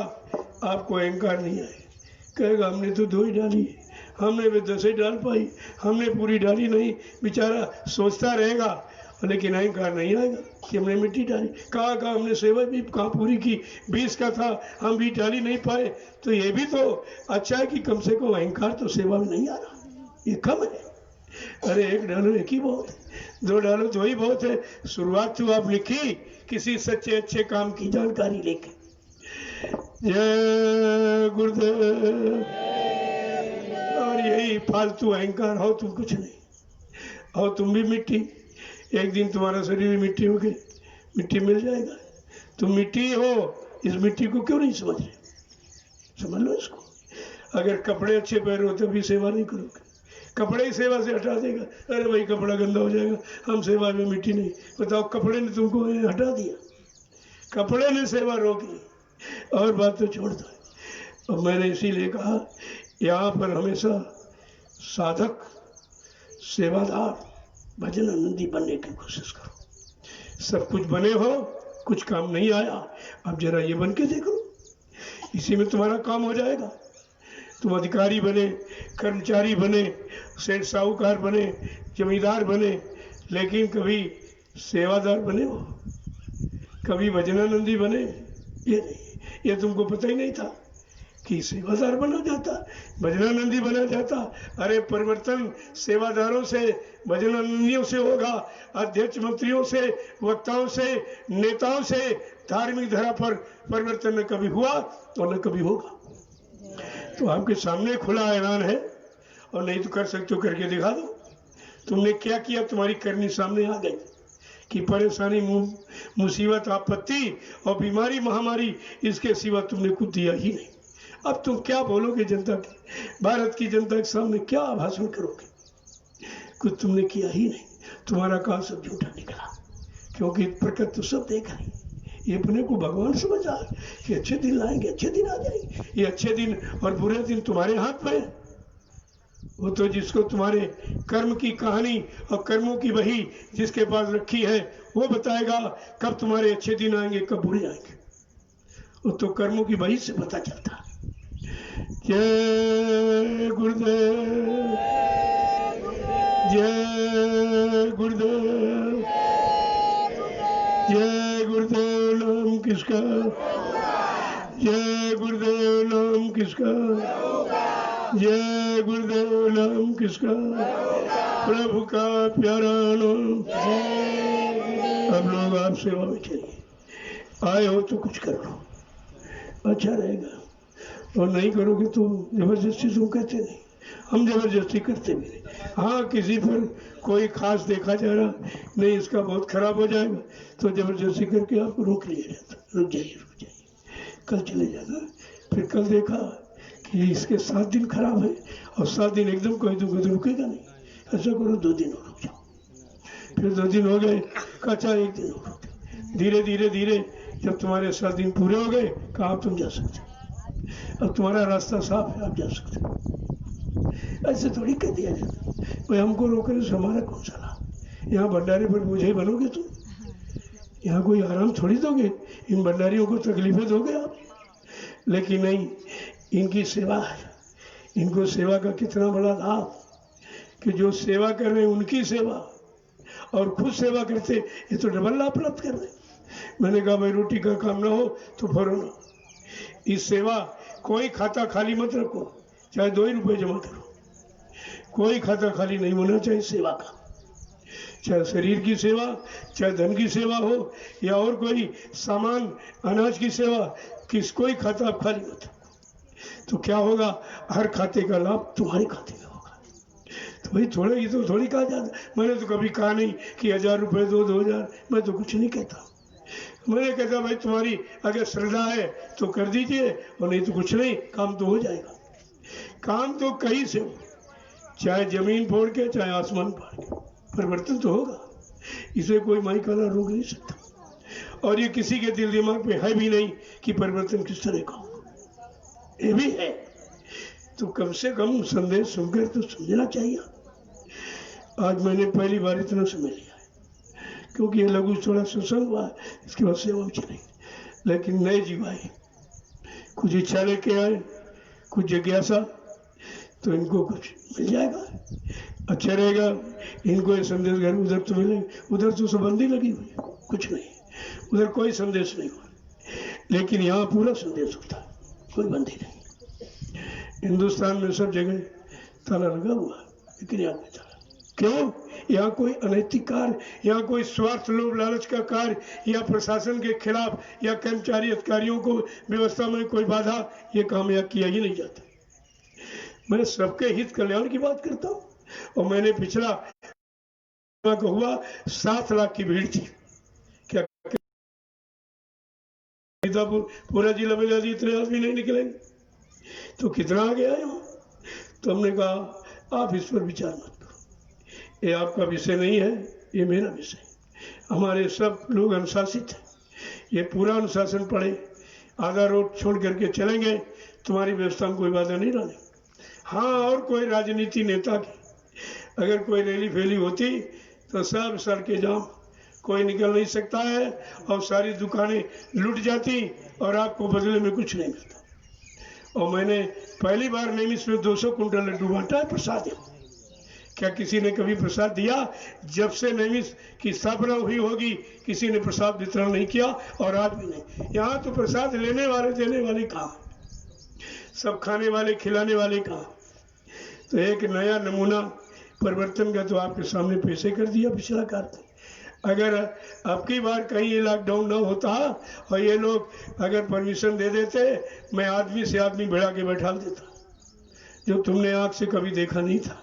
इतना बड़ा जमघट यहाँ होता और एकदम अनुशासित, फिर आपको एक नया मोड़ मिलता। मैं तो ऐसा चाहता कि भाई सच्चे अच्छे समाज का निर्माण हो जाए और सब लोग सच्चे अच्छे ईमानदार हो जाए, तो तुम्हारी ड्यूटी कम हो जाए और तुम थाने कोतवाली और चौकी पर बैठकर वहीं से आप सुपरविजन करोगे। आपको रात में भागने दौड़ने की जरूरत नहीं है। ऐसा समाज तैयार हो जाए। मैं तो तुम्हारा काम कर रहा हूँ और तुम हमारा सहयोग नहीं कर पा रहे। तुम्हारा काम करता हूँ, तुम्हारा नाम। कोई कर्मचारी अधिकारी नहीं है हिंदुस्तान में, पुलिस कर्मचारी अधिकारी जिसको जो आया हो और मैंने उसका सम्मान न किया, और हिंदुस्तान में इनका कोई सम्मान नहीं करता। मैंने इनको बरकत दी है और प्रसाद, दोनों तरफ का लाभ। बरकत, तुम्हारी तनख्वाह मिलती है लेकिन पूरा नहीं पड़ता। 70% तो तनख्वाह का डॉक्टर घर चला जाता बीमारी में, और 20% फैशन में। बचा क्या? कितना बचा तुम्हारे पास? हमने कहा हमें जानते हैं। जब बड़े बड़े अधिकारी को दिया, कहते महाराज ये क्या है? हमने कहा जो तुम नहीं जानते वही। अरे कहना वैसे हम नहीं, बरकत है, अतिरिक्त लाभ कैसे मिलेगा? तनख्वाह मिलती है हम भी जानते हैं, लेकिन तनख्वाह में अब कितना बचे? तो कहा बात है तो सही, सब अच्छे लोग क्या कुछ नहीं बचता। हमने कहा अब ये बचेगा, ये बरकत लगा दूंगा बचेगा, लेकिन शाकाहारी हो तब। ये जरूर कहता हूँ, इसमें एक ही यानी तुमको करना है कि आप शाकाहारी हो जाइए, बरकत तुम्हारे साथ लग जाएगी। शाकाहारी नहीं होगे, बरकत बरकत कुछ नहीं। और यही हुआ कि हिंदुस्तान को इन लोगों ने मांसाहारी बना दिया। और इन्होंने ये नहीं इतिहास पढ़ा कि भगवान राम क्यों आए थे और कुंभकर्ण क्यों मारा। कुंभकर्ण के समान कोई बलवान नहीं था, उन्होंने क्यों मारा? कहा वो शराब पीता था, मांस खाता। कम से कम कुंभकर्ण का वध भगवान राम की मर्यादा को ध्यान में रखते तो ये खान पान धार्मिक धरा पर आपको नहीं कराना चाहिए। और इसको तत्काल अगर बंद कर दो तो हम तो प्रार्थना करते हैं आपसे, तो तुम्हारे यहाँ से बीमारी खत्म हो। नहीं तुम बीमारी रोक नहीं सकते, बहुत बड़े इतनी बीमारी है ही नहीं। ये तो प्राकृतिक प्रकोप है जिसको तुम अज्ञानता में बीमारी कह रहे हो। बीमारी है तो दवा दे दो, क्यों नहीं दवा देते? ठीक कर लो। तो और उसका परिचय भी है कि शाकाहारी पर कोई बीमारी नहीं। यहाँ लोगों ने कहा बहुत बड़ी भीड़ हो रही है यहाँ, मतलब यानी ये हो जाए वो जाए। हमने कहा यहाँ तुम उनको भेज दो जो कोरोना के मरीज हो, वो भी ठीक हो जाएंगे। अरे वो भी ठीक हो जाएंगे। ये ऐसा दरबार है, यहाँ ये कुछ नहीं होगा, क्योंकि यहाँ कुदरत खुश है। क्योंकि कुदरत के अनुसार और उसके जो वो चाहती है, ये से यहाँ से वही काम किया जा रहा। फिर कैसे हो जाएगा ये सब? और लोग देख रहे हैं कि 5 आदमी नहीं मंदिर में जा सकते, यहाँ 500 आदमी है। तो लोगों ने बड़ा शिकायत किया कि हमारा आमदनी बंद हो गई, मंदिर बंद है, और मतलब यानी दान दक्षिणा नहीं मिल रहा, और जय गुरुदेव आश्रम में कोई बंदी नहीं लगी। तो हमने कहा भाई यहाँ बंदी क्यों लगेगी? यहाँ सब शाकाहारी है, हमारे यहाँ मांसाहारी कोई आता नहीं। और मंदिर मस्जिद गिरजा घर में सब मांसाहारी जा रहे हैं पूजा करने। तो वहां तो ये चीज हो सकती है। अरे मांसाहार करने वाला, शराब पीने वाले के खून में कीटाणुओं वो ताकत नहीं होती है जो बीमारी वाले यानी कीटाणुओं से लड़ सके, वो परास्त कर देते हैं, बीमारी आप पर कब्जा कर लेती है। अगर शाकाहारी हो जाओ तो कुछ नहीं, ये पास नहीं आएगी तुम्हारे, वो तो पास नहीं आएगी आपके, लेकिन तुम ये बात मानोगे नहीं। क्यों?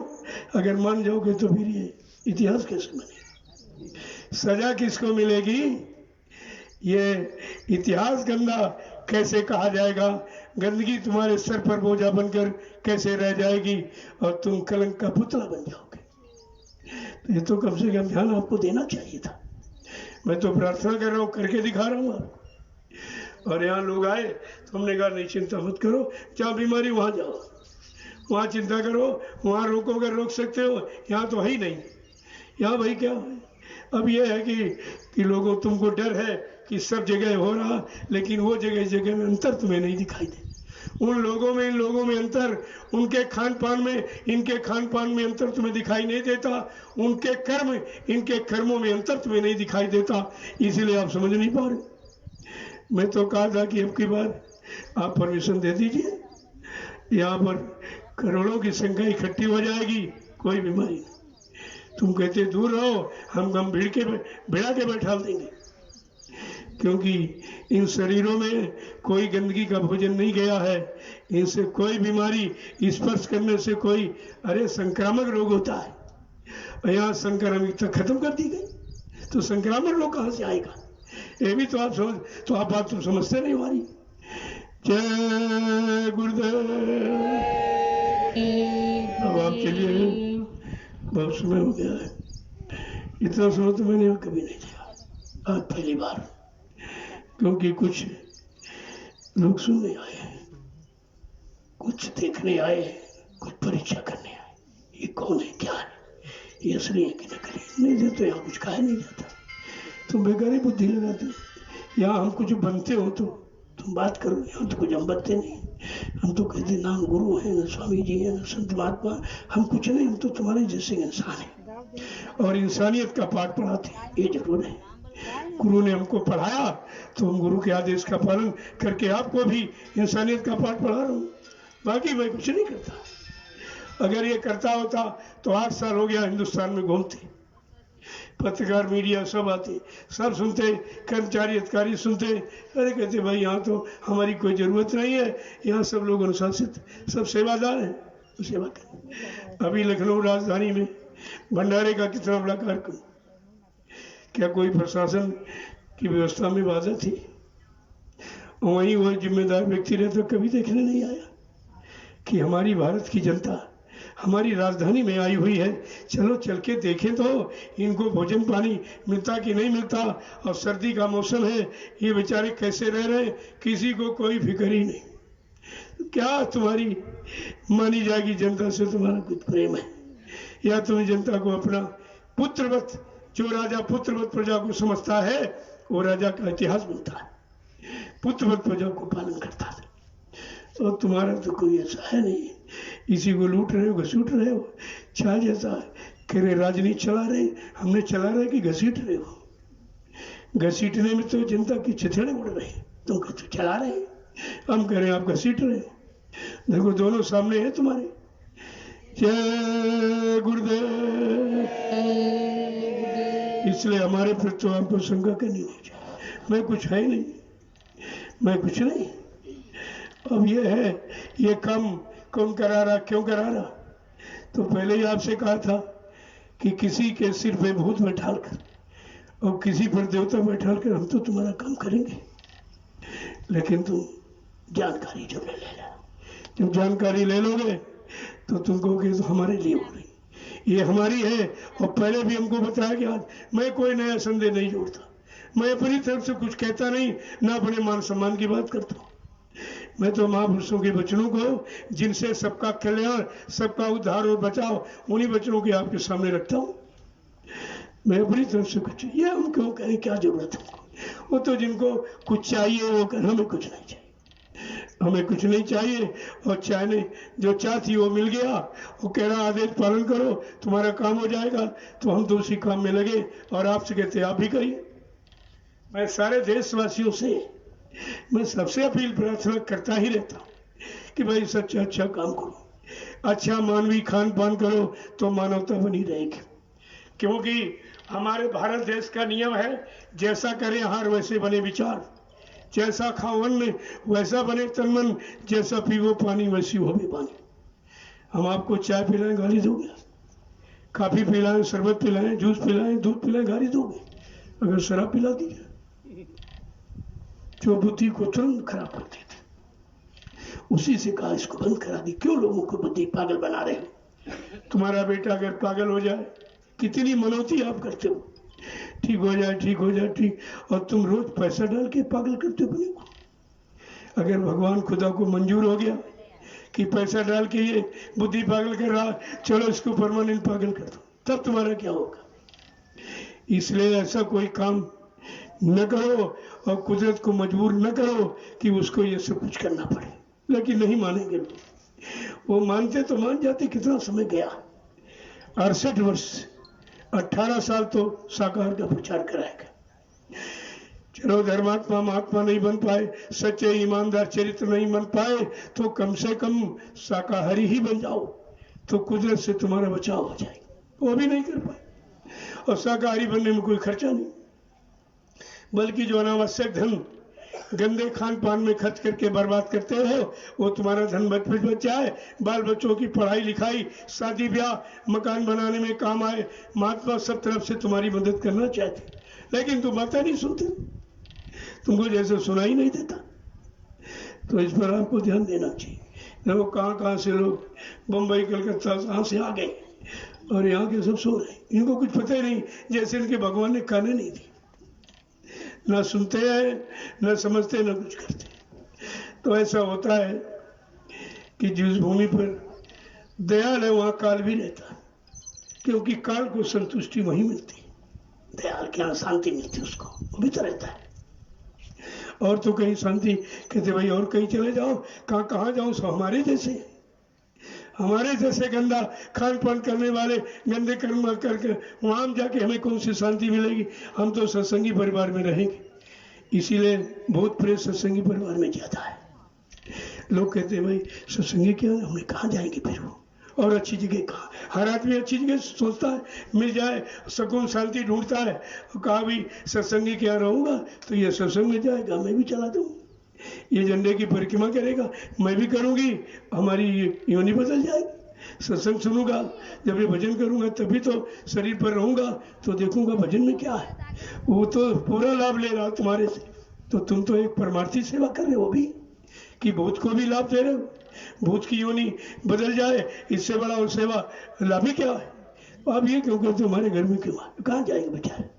हर आदमी अच्छी जगह जाता, सच्ची जगह चाहता, शांति सुकून सब चाहते, और तो कहीं शांति है नहीं, कहीं शांति ढूंढे नहीं मिल रही है। हविष की नदी हर तरफ बह रही है, कहीं चले जाओ, तो ये तो काम कहीं होता नहीं। तो मैंने कहा भाई झंडा गड़ा, आप उसकी परिक्रमा कर लो। जब परिक्रमा करते हैं 101 बार 51 बार जय गुरुदेव नाम बोलते हुए, और एक परिक्रमा के चक्कर पूरा हो तो प्रणाम करो झंडे पर। झंडा क्या है, वो नाम क्या लिखा उसमें, नाम ही काम करता है। जय गुरुदेव प्रभु का नाम काम करेगा, और कोई नाम इस समय काम नहीं करेगा, प्रभु का, क्योंकि कलयुग प्रभु के नाम के द्वारा कलयुग का कल्याण होगा। इसलिए जब प्रभु नाम मिलेगा तभी जीवों का कल्याण होगा।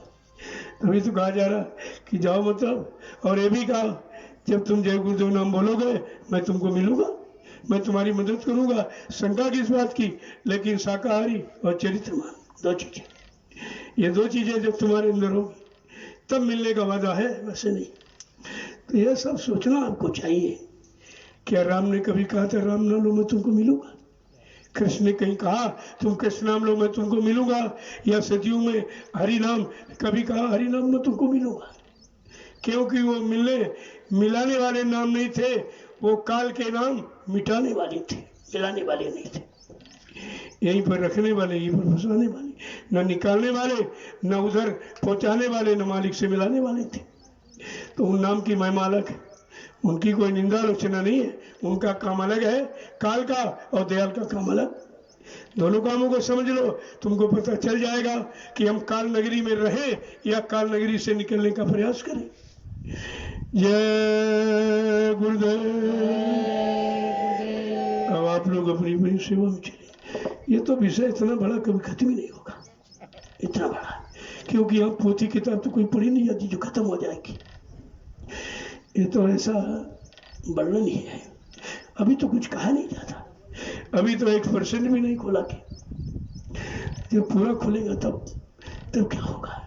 कहा तब आनंद ही होगा, प्रकाश ही प्रकाश होगा, सुगंधी सुगंधी होगी। जब पूरे हो जाओगे, अपने पूरे देश में पहुंचोगे, तब आप देखोगे वहां रौनक क्या है। तब कहोगे वाह गुरु, वाह गुरु, जय गुरुदेव, जय गुरुदेव। अरे गुरु तुम्हारी जय हो। अगर तुम न मिलते मृत्यु लोक मंडल में तो ये नजारा देखने को नहीं मिलता। तब गुरु की जय जयकार होती। और जिसने पाया उसी ने। नानक जी जब पहुंचे, कहते वाह गुरु, वाह गुरु, वाह गुरु, क्या तारीफ करूं जो तुमने जो देश जो मंडल मुकाम दिखाया है जो यहाँ कहीं नहीं। तब वाह गुरु कहा जाता है। वाह गुरु जय गुरुदेव की बात तो है, अलग कहा है। लेकिन समझ पाए तब तो जरा सा घुमा फिरा दिया, उसी में लोग फंस गए। अरे भाई गुरु तो बीच में बैठा है, आगे जय पीछे देव है, कहना जय गुरुदेव नाम कहाँ से आ गए। और वो भ्रमित हो गए कि गुरु बीच में बैठा, आगे जय देने वाला और सच्चे गुरु से मिल, यानी मतलब और सब कुछ देने वाला, सच्चा सामान और सच्चे देश पहुंचाने वाला, तुम्हारी जय जयकार कराने वाला बीच में गुरु बैठा है, उसी को जय गुरुदेव। जय गुरुदेव का मतलब जितने गुरु आए उनकी जय, जितने आए हैं उनकी जय, जितने भविष्य में आएंगे सबकी जय। ये ऐसा नाम है, किसी की निंदा आलोचना बुराई नहीं सिखाता, बल्कि जय गुरुदेव नाम लेकर तुमको हम तुम्हारे गुरु की याद कराते कि हम बने गुरु, तुम भी बने गुरु की जय बोलो। अरे बदले में जो गुरुदेव तो कहो, लेकिन बेचारे इतना सुलझे होते तो कह देते, इतना अटक भटक गए हैं कि समझ में नहीं आ रहा कि सच्चाई किधर है और झूठ किधर है, सब बोल गए। लेकिन जब सत्संग करोगे तो अच्छाई बुराई का ज्ञान हो जाएगा। जय गुरुदेव। अब आप लोग सेवा में चलो, थोड़ा करो। मैं तो इसलिए देर कर रहा हूँ कि धूप थोड़ा तेज हो जाए, तब देखा जाएगा भाई सेवा कौन करता है। पसीना किसके निकलता है, पसीना निकलना बीमारी निकल रही है। ये ब्लड रिफाइन होता है 4 महीने, और तुम ये करते नहीं हो। जरा गर्मी लगी फिर पंखा चला दो, और गर्मी लगी कल कूलर चला दीजिए, कल एसी चला दो। जब पसीना निकलने नहीं दोगे, वो गंदगी रहेगी तो कोई ना कोई बीमारी जरूर पैदा। ये 4 महीना कुदरत ने ये ब्लड रिफाइन का दिया, तुम्हारा खून शुद्ध हो जाएगा। इसीलिए सेवा में इसीलिए देर कर रहा हूँ, थोड़ी धूप हो जाए, फिर देखे भाई कौन सूरवीर बहादुर वहाँ डटता है। सेवा का मतलब, सेवा का लाभ किसको मिलता है, तभी तो देर कर रहा हूँ। थोड़ी धूप तेज हो जाए ताकि पसीना निकले, बीमारी निकले। लाभ ही लाभ आपको सब है, लेकिन ये लाभ, कोई लाभ इतनी जल्दी आसान तो मिलता नहीं। ये तो परमार्थी लाभ है, कुछ न यानी कुछ खोने के बाद ही पाया जाता, और तुम खोना कुछ नहीं चाहते। थोड़ी आराम तलबी खो प्राप्त कर लो, ये मिल जाएगा सब। तो थोड़ा पसीना निकलने दो, अच्छा रहेगा, और आपकी तपस्या मान ली जाएगी। कलयुग में तो बड़ी बड़ी तपस्या तो कर ही नहीं सकता कोई, बेचारे जंगल में रह नहीं सकते, इतना फंसे पड़े। तो कहा चलो गृहस्थी में कोई ना कोई रास्ता निकाल दूंगा, तुम तपस्या उसी में करोगे। कहीं पानी बरसा दिए, भीग गए, फिर भी सेवा कर रहे। धूप तेज हो गई, पसीना निकला, फिर भी सेवा कर। अरे तपस्या तो है, और क्या है। ये तपस्या का एक छोटा सा रूप है, उम्र के ताकत के अनुसार। जय गुरुदेव। अब आप लोग चलिए, थोड़ा शरीर को मांझ लो, कुछ पसीना निकालो, गंदगी निकल जाए, आराम हो जाएगी आपको। तमाम लोग बीमार है, मैंने कहा हमारे पास यही दवा है। कहना कि हमने मिट्टी ढोई आप तो गया, तो कहता बहुत दर्द होता, सिर पर कभी रखे नहीं थे। हमने कभी तुमने ये काम किया भी नहीं था और कभी किसी ने ये कराया भी नहीं कि इस काम से तुम्हारी बीमारी चली जाएगी। जहां डॉक्टर वैद्य हकीम फेल हो जाते, दवा काम नहीं करती है, तो आपको इसीलिए कहा जो काम दवा नहीं करती है वो काम दुआ करती। ये दुआ है, दुआ आशीर्वाद आदेश में जोड़ा जाता है, तभी दुआ का लाभ। और ये दुआ ऐसी है जो एक दिन दया के घाट पर पहुंचाती। दुआ और दया दोनों, दुआ का ये घाट है और दया का ये घाट। आत्मा दया के घाट पर बैठी है और मन दुआ के घाट पर बैठा, यहाँ दुआएं मांगता रहता, ये दे दीजिए, ये मिल जाए, राजपाट, धन दौलत, पद पत्नी, बाल बच्चे, यानी मान और सम्मान, अधिकार और पद, इसी की इच्छा किया करता। यह है दुआ का घाट। दुआ घाट खतरनाक है, फंसे रहोगे, निकलोगे। जब दया घाट पे पहुंचोगे तो दुआ और दया दोनों की पहचान हो जाएगी। जय गुरुदेव। चलो आप लोग अपनी अपनी सेवा करो।